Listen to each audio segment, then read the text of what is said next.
Tak tých dôvodov bolo viac.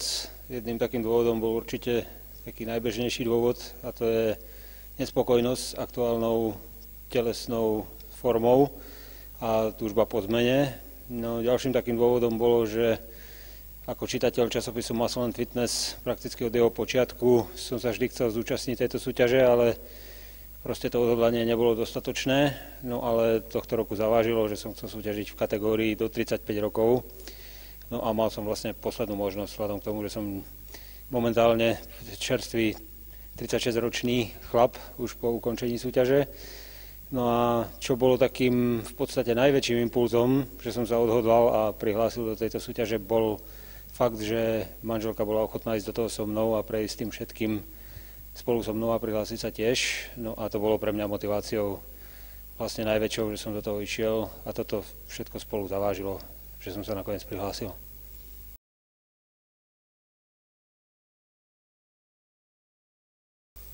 Tak jednak ako čitateľ časopisu Muscle & Fitness, no a takisto človek, ktorý cvičí už viac ako 20 rokov, určité skúsenosti mám, ale počas účasti v súťaži do formy z Muscle & Fitness som zveril vlastne svoj tréning, stravovací a suplementačný plán do rúk dobrého priateľa, reprezentačného trénera, inžiniera Lubomíra Hečka, ktorý je pre mňa obrovským odborníkom.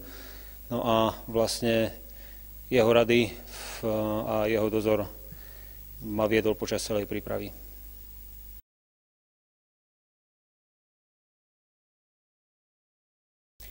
Tak čo sa týka tréningu, som v podstate neporušoval nikdy nič ani predtým, pretože cvičenie ma baví, takže tréningy som nemal vo zvyku vynechávať. Čo sa týka stravy, tak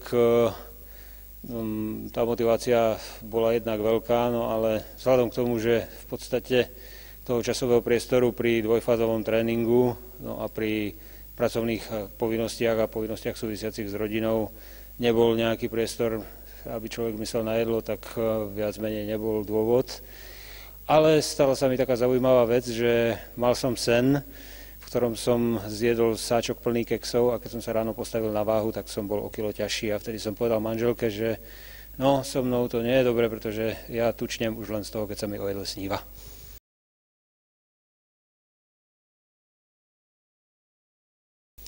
Tak čo sa týka ďalších cieľov, tak určite chcem v cvičení pokračovať ďalej. Cvičenie ma baví, cvičím už v podstate vyše 20 rokov, no a je to prakticky súčasť mojho života. Akurát by som chcel trošku zredukovať ten tréningový objem, pretože som cvičil 4 hodiny denne a chcel by som viac toho času venovať rodine.